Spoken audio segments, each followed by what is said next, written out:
News live കൊച്ചിയിലേക്ക് സ്വാഗതം. ഈ വാർത്തകൾ നിങ്ങൾക്കായി അവതരിപ്പിക്കുന്നത് Leotech solar solutions, powered by Mayil food stuffs, Mookkannoor, city tower, city wear and city shoes, Angamaly and Cochin Kalabhavan Angamaly franchise. പാലിയേക്കരയിൽ ടോൾ തടഞ്ഞ നടപടി തുടരും. കളക്ടറുടെ വിശദീകരണം കേട്ട ശേഷം തുടർ നടപടിയെന്ന് ഹൈക്കോടതി. പാലിയേക്കരയിൽ ടോൾ പിരിവ് തടഞ്ഞ ഉത്തരവ് തുടരുമെന്ന് ഹൈക്കോടതി ഡിവിഷൻ ബെഞ്ച്. കളക്ടറുടെ വിശദീകരണം കേട്ട ശേഷമായിരിക്കും തുടർ നടപടി. ഹർജി നാളെ വീണ്ടും പരിഗണിക്കും. അടിപ്പാത നിർമ്മിക്കുന്ന സ്ഥലത്ത് അപകടം പതിവെന്ന് പോലീസ് റിപ്പോർട്ട്. പാലിയേക്കരയിലെ ടോൾ പിരിവ് ഇന്ന് വരെയാണ് ഹൈക്കോടതി തടഞ്ഞിരുന്നത്. നവീകരണ പ്രവർത്തനങ്ങൾ ശക്തമായി നടക്കുന്നുവെന്ന് NHAI വ്യക്തമാക്കി. പലയിടത്തും നിർമ്മാണ പ്രവർത്തനങ്ങൾ പൂർത്തിയായി എന്നും NHAI പറയുന്നു. എന്നാൽ അണ്ടർപാസ് നിർമ്മാണം നടക്കുന്ന സ്ഥലത്ത് അപകടം പതിവ് എന്ന് പോലീസ് റിപ്പോർട്ട് വ്യക്തമാക്കി. പിന്നാലെയാണ് ഹൈക്കോടതി ജില്ലാ കളക്ടറുടെ നിലപാട് വിഷയത്തിൽ തേടാൻ തീരുമാനിച്ചത്. മോണിറ്ററിംഗ് കമ്മിറ്റിയുടെ ചെയർമാൻ ജില്ലാ കളക്ടറാണ്. നാളെ ഓൺലൈനായി ഹാജരാകുവാൻ കളക്ടർക്ക് നിർദ്ദേശം നൽകി. നിലവിലെ ദേശീയപാത നിർമ്മാണ പ്രവർത്തനങ്ങൾ കളക്ടർ വിശദീകരിക്കും. കളക്ടറുടെ വിശദീകരണം കേട്ട ശേഷം തുടർ നടപടി സ്വീകരിക്കാമെന്ന് കോടതി വ്യക്തമാക്കി. എന്റെ കല്യാണം ഒരു മഹാസംഭവം ചിത്രത്തിന്റെ ഫസ്റ്റ് ലുക്ക് പോസ്റ്റർ റിലീസായി. JNK പോൾ, സുനിൽ സുഗത, വിഷ്ണുജ വിജയ്, മഞ്ജു പത്രോസ് എന്നിവരെ പ്രധാന കഥാപാത്രങ്ങളാക്കി മധു കി കൃഷ്ണൻ സംവിധാനം ചെയ്യുന്ന എന്റെ കല്യാണം ഒരു മഹാസംഭവം എന്ന ചിത്രത്തിന്റെ ഫസ്റ്റ് ലുക്ക് പോസ്റ്റർ റിലീസായി. സക്കീർ ഹുസൈൻ, നന്ദ കിഷോർ, കിരൺ സരിക, ശ്യാം മാങ്ങാട്, ഷിജു പടിഞ്ഞാറ്റിൻകര, ഷിബു CR, ബൈജുക്കുട്ടൻ, കൊല്ലം സിറാജ്, അമൽ ജോൺ, സുനിൽ സൂര്യ, വിജയ് ശങ്കർ, വിപിൻ വിജയൻ, സ്റ്റാലിൻ കുമ്പളം, ശൈലജ, ആരതി സേതു, ഐശ്വര്യ ബൈജു, ലക്ഷ്മി കായംകുളം, കീർത്തി ശ്രീജിത്ത്, ബാലതാരങ്ങളായ അദ്വൈത് അരുൺ കൃഷ്ണൻ, ഋത്വി വിപിൻ, അനുഷ്ക പാലക്കാട്, മുഹമ്മദ് ഹിസൻ, അലൻ വി, വൈഷ്ണവ് വി സുരേഷ്, റിത വിപിൻ തുടങ്ങിയവരാണ് മറ്റ് അഭിനേതാക്കൾ. സരസ്വതി ഫിലിംസിന്റെ ബാനറിൽ ബിജോയ് ബാഹുലയൻ നിർമ്മിക്കുന്ന ഈ ചിത്രത്തിന്റെ ഛായാഗ്രഹണം നജീബ് ഷാ നിർവഹിക്കുന്നു. ബിജോയ് ബി എഴുതിയ കഥയ്ക്ക് സജി ദാമോദർ തിരക്കഥാ സംഭാഷണം എഴുതുന്നു.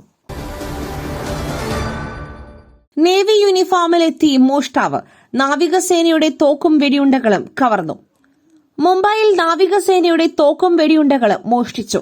സുരക്ഷാ ചുമതലയുള്ള നാവികസേന ഉദ്യോഗസ്ഥരിൽ നിന്നാണ് തോക്ക് മോഷ്ടിച്ചത്. മുംബൈയിലെ നേവി റെസിഡൻഷ്യൽ ഏരിയയിലാണ് സംഭവം നടന്നത്. സുരക്ഷാ ഡ്യൂട്ടിയിൽ ഉണ്ടായിരുന്ന ഉദ്യോഗസ്ഥനെ തെറ്റിദ്ധരിപ്പിച്ചു. AP ടവർ റഡാറിൽ വാച്ചറായി നിയോഗിക്കപ്പെട്ട 20 വയസ്സുള്ള അഗ്നിവീർ സൈനികനെയാണ് കബളിപ്പിച്ചത്. ശനിയാഴ്ച രാത്രി ഡ്യൂട്ടിയിലുണ്ടായിരുന്ന നാവികന്റെ മുന്നിൽ യൂണിഫോം ധരിച്ചെത്തി ഡ്യൂട്ടി ചേഞ്ചിന് വന്നു എന്ന് അറിയിച്ചാണ് ആയുധങ്ങൾ കൈവശപ്പെടുത്തിയത്. യൂണിഫോം ഉൾപ്പെടെ കണ്ട് തോക്കും വെടിയുണ്ടകളും കൈമാറുകയും ചെയ്തു. നാവികൻ കാവൽപുരയിൽ വെച്ച് മറന്ന വാച്ച് തിരിച്ചെടുക്കുവാനെത്തിയപ്പോൾ കാവൽക്കാരനെ കാണാതായതോടെയാണ് അബദ്ധം തിരിച്ചറിഞ്ഞത്. തുടർന്ന് വിവരം അറിയിച്ചു. പരിസരങ്ങളിൽ തിരഞ്ഞുവെങ്കിലും ആരെയും കണ്ടെത്താനായില്ല. മുംബൈ പോലീസുമായി ചേർന്ന് വ്യാപകമായ അന്വേഷണം നടത്തുകയാണെന്ന് നേവി അറിയിച്ചു. CCTV ദൃശ്യങ്ങളും പരിശോധിക്കുന്നു. കഫേ പരേഡ് പോലീസ് സ്റ്റേഷനിൽ കേസ് രജിസ്റ്റർ ചെയ്തിട്ടുണ്ട്. ചുമതലകളിൽ നിന്നും നീക്കിയതിന് പിന്നാലെ AIADMK നേതാവ് സെങ്കോട്ടയ്യൻ ഡൽഹിയിലെത്തി അമിത് ഷായെ കണ്ടു. ചുമതലകളിൽ നിന്നും നീക്കിയതിന് പിന്നാലെ AIADMK നേതാവ് സെങ്കോട്ടയ്യൻ ഡൽഹിയിലെത്തി കേന്ദ്ര ആഭ്യന്തരമന്ത്രി അമിത് ഷായെ കണ്ടു. സന്ദർശനത്തിന് പിന്നാലെ EPS അനുകൂലികൾ BJPക്കെതിരെ രംഗത്തെത്തി. പാർട്ടി പദവികൾ നഷ്ടമായ സെങ്കോട്ടയ്യൻ ഹരിദ്വാറിൽ ക്ഷേത്ര ദർശനത്തിന് പോകുന്നു എന്ന് പറഞ്ഞാണ് തമിഴ്നാട്ടിൽ നിന്നും തിരിച്ചത്. എന്നാൽ ഇന്നലെ നേരെ എത്തിയത് അമിത് ഷായെ കാണുവാൻ. AIADMK ഐക്യത്തിൽ എടപ്പാടി പളനിസ്വാമിയുടെ നിലപാട് മുന്നണിയുടെ തെരഞ്ഞെടുപ്പ് വിജയത്തെ ബാധിക്കുമെന്ന് അമിത് ഷായെ അറിയിക്കലായിരുന്നു ലക്ഷ്യം. ഈ നീക്കത്തിൽ EPS അനുകൂലികൾ കടുത്ത അമർഷത്തിലാണ്. AIADMKയെ തകർക്കുവാൻ BJP ശ്രമിക്കുന്നുവെന്നും EPS BJP ബന്ധം ഉപേക്ഷിക്കണമെന്നും ഒരു വിഭാഗം സമൂഹമാധ്യമങ്ങളിൽ കുറിച്ചു. അതിനിടെ BJP തെരഞ്ഞെടുപ്പിൽ ഒറ്റയ്ക്ക് മത്സരിക്കണം എന്നാണ് തന്റെ അഭിപ്രായമെന്നും എന്നാൽ പാർട്ടി നിലപാടിനൊപ്പം നിൽക്കുമെന്നും K അണ്ണാമലൈ പറഞ്ഞു. BJP സംസ്ഥാന അധ്യക്ഷൻ നൈനാർ നാഗേന്ദ്രൻ ഇന്ന് ഡൽഹിയിലെത്തി അമിത് ഷായെ കാണും എന്നാണ് സൂചന. റിയൽ ലൈഫിലെ ജോർജ് സർ, പരാതി പറയാനെത്തിയ എന്നോട് DYSP മധുബാബു മോശമായി പെരുമാറി നിർമ്മാതാവ് ഷീല കുര്യൻ. DYSP മധുബാബുവിനെതിരെ നിർമ്മാതാവ് ഷീല കുര്യൻ പരാതി പറയാനെത്തിയ തന്നോട് മധുബാബു മോശമായി പെരുമാറി. മധുബാബുവിൽ നിന്നും തനിക്കുണ്ടായത് ദുരനുഭവം. തന്നെ സ്റ്റേഷനിൽ വിളിച്ചു വരുത്തി പ്രതികളുടെ മുൻപിൽ അപമര്യാദയായി സംസാരിച്ചുവെന്നും ഷീല കുര്യൻ ആരോപിച്ചു. മധുബാബു പോലീസ് സേനയിലെ വില്ലനാണ്, റിയൽ ലൈഫിലെ ജോർജ് സാർ ആണെന്നും ഷീല കുര്യൻ പറഞ്ഞു. സാമ്പത്തിക തട്ടിപ്പ് പരാതിയിൽ ഡിവൈഎസ്പി പ്രതികൾക്കൊപ്പം നിന്നു. ഓഫീസിൽ വച്ച് തന്നെ അപമാനിച്ചു. സാമ്പത്തിക തട്ടിപ്പ് കേസിൽ തന്നെ ചതിച്ചവന്റെ രക്ഷകനായി മധുബാബു എത്തിയെന്നും ഷീല കുര്യൻ വ്യക്തമാക്കി. മാനസിക വിഷമം അനുഭവിക്കുന്നെന്ന് പറഞ്ഞിട്ടും അപമാനം തുടർന്നുവെന്നും പ്രതികളെ രാജ്യവിടുവാൻ സഹായിച്ചുവെന്നും ഷീല കുര്യൻ വ്യക്തമാക്കി. കഴിഞ്ഞ ഫെബ്രുവരിയിലാണ് സംഭവം നടന്നത്. പോലീസ് ഡിപ്പാർട്ട്മെന്റിലെ ഏറ്റവും വലിയ ക്രിമിനലാണ് മധുബാബു. എന്തും നേരിടുവാൻ തയ്യാറാണ്. തന്റെ പിന്നിൽ ആരുമില്ല. തുറന്നു പറഞ്ഞത് അനുഭവിച്ച കാര്യങ്ങളെന്നും ഷീല കുര്യൻ കൂട്ടിച്ചേർത്തു. പുട്ട് രുചികരമാവണമെങ്കിൽ മയിലിന്റെ പുട്ടുപൊടി തന്നെ വേണം. അതിന് ചെമ്പാപ്പുട്ടാണെങ്കിലും അങ്ങനെ തന്നെ. മയിൽ റൈസ് ആൻഡ് ഫുഡ് പ്രൊഡക്ട്സ്, ശ്രേഷ്ഠം സമ്പുഷ്ടം. ശബരിമലയിലെ ദ്വാരപാലക ശില്പത്തിലെ സ്വർണ്ണപ്പാളി കോടതി അനുമതിയില്ലാതെ അറ്റകുറ്റപ്പണിക്കായി നീക്കി, ഗുരുതര വീഴ്ച. ശബരിമല ദ്വാരപാലക ശില്പത്തിലെ സ്വർണ്ണപ്പാളി അറ്റകുറ്റപ്പണിക്കായി ചെന്നൈയിലേക്ക് കൊണ്ടുപോയതിൽ വിവാദം. ഗുരുതര വീഴ്ചയെന്ന് ചൂണ്ടിക്കാട്ടി ഹൈക്കോടതിയിൽ റിപ്പോർട്ട് നൽകി സ്പെഷ്യൽ കമ്മീഷൻ. തന്ത്രിയുടെ അനുമതി വാങ്ങിയാണ് സ്വർണ്ണപ്പാളി ഇളക്കിയതെന്നാണ് ദേവസ്വം ബോർഡ് വിശദീകരണം.